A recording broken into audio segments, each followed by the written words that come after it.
Hey everyone, and welcome.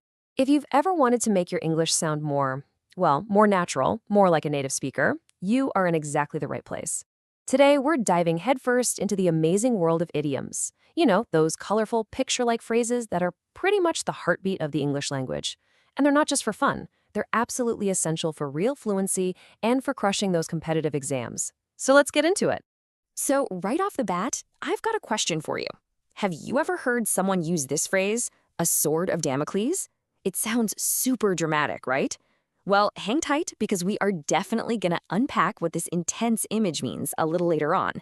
So, why are we focusing so much on idioms? Honestly, because they're like a secret code. When you use them correctly, it just shows this deeper level of understanding that goes way beyond what you'd learn in a grammar book.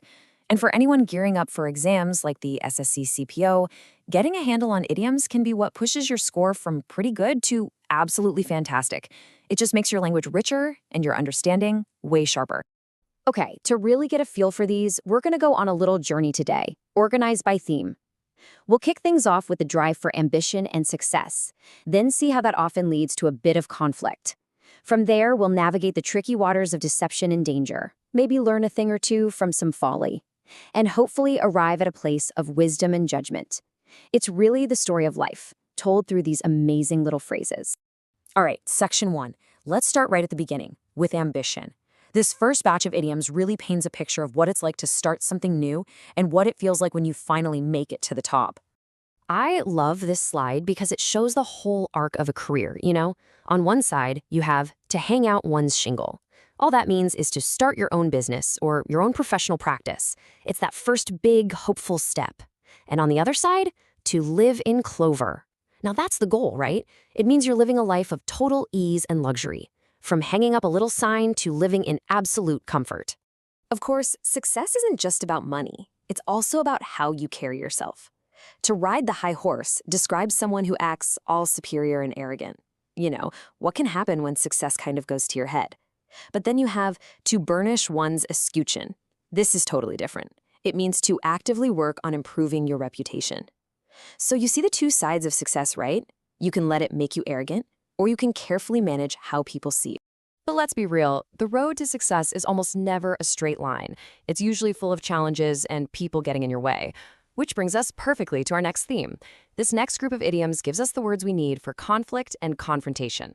So when you just can't avoid a fight, you need some powerful language in your back pocket. To take to the mat, that's when you confront someone head-on, really strongly, like in a wrestling match. Even bolder is to beard the lion in his den, which means you're challenging a powerful person directly, on their own turf. And if you want to make it official, you throw down the gauntlet. That's a direct, open challenge straight out of the time of knights and duels. So cool. But confrontation isn't always about a direct fight. Sometimes it's about strategy. You could make common cause with other people, team up for mutual support against a bigger problem. Or you could go a completely different route and sit on the fence, which just means you're trying really hard not to take a side in an argument. So one is about building an alliance, the other is about staying neutral. Okay, from open conflict, we're now stepping into a much murkier world. This next section is all about hidden threats, about betrayal, and those really tough choices you have to make when you're faced with danger. And here we are. Remember that question from the beginning? A sword of Damocles? This phrase refers to a constant looming danger. It comes from an old Greek story about a guy named Damocles who gets to be king for a day. But there's a catch. He has to sit under a giant sword hanging by just a single horsehair. It's such a powerful way to describe that feeling of being under a constant threat, even when everything around you looks great. And a lot of the time, danger comes from other people. So let's look at two kinds of betrayal here. A cuckoo in the nest describes an unwelcome outsider who comes in and takes advantage of everyone, kind of like how a cuckoo bird lays its eggs in another bird's nest. Then you've got to turn king's evidence. This is when someone who's part of a conspiracy betrays their own partners to the police to save themselves. One is an invasion from the outside, and the other, that's an inside job. Okay, now listen to the subtle but huge difference between these two. A sop to Cerberus means giving a little bribe or a small concession to shut someone up who's causing trouble. Cerberus, of course, was the three-headed dog from Greek mythology. But to throw a sop to the wolves? Whoa, that is way, way more serious. That means you're actually sacrificing a person or a principle to save yourself from a bigger danger. One's a little bribe, the other is a ruthless sacrifice. Whew, after navigating all that danger, it's probably a good time to reflect on our mistakes. This section is all about the language of folly, idioms that described wasted energy, bad judgment, and doing things that are just completely pointless. Here we have two absolute classic idioms about getting your priorities all wrong. To strain at a gnat and swallow a camel is a great one for someone who freaks out over tiny little details while totally ignoring the huge, massive problems. And then, to tilt at windmills comes from the story of Don Quixote. It means to fight imaginary enemies or chase after impossible dreams. Both are about a lack of focus, but in totally different ways. And this theme of pointless action just keeps on going. To carry coals to Newcastle means doing something totally redundant because Newcastle was famous for exporting coal. To eat wind is such a great image for trying to get by on nothing but false hopes and empty promises.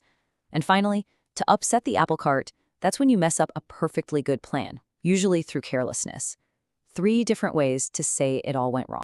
All right, from the chaos of making mistakes, our journey now leads us to the exact opposite, wisdom. We're going to finish up with idioms that are all about clarity, insight, and just plain good judgment. And this brings us to our final stop. The phrase, "a Daniel come to judgment," is a massive compliment. It's a reference to the biblical prophet Daniel, who was known for being incredibly wise. So if you call someone this, you're saying they are a brilliant and perceptive judge, someone who can see the truth with absolute clarity. It's really the peak of our journey, achieving true wisdom. When it comes right down to it, these phrases are so much more than just vocabulary words. They're like these tiny little time capsules, packed with history, psychology, and storytelling. From Greek myths and biblical stories to the Age of Knights, every single idiom holds a little world inside it. Learning them means you're not just learning words, you're connecting with the very stories of a culture. So, we've gone all the way from ambition to wisdom, exploring some of the coolest word pictures in the entire English language. Now the real question is for you. Which one of these idioms really stuck with you? Which one are you going to use first to make your own English that much more powerful and expressive? Thanks so much for watching.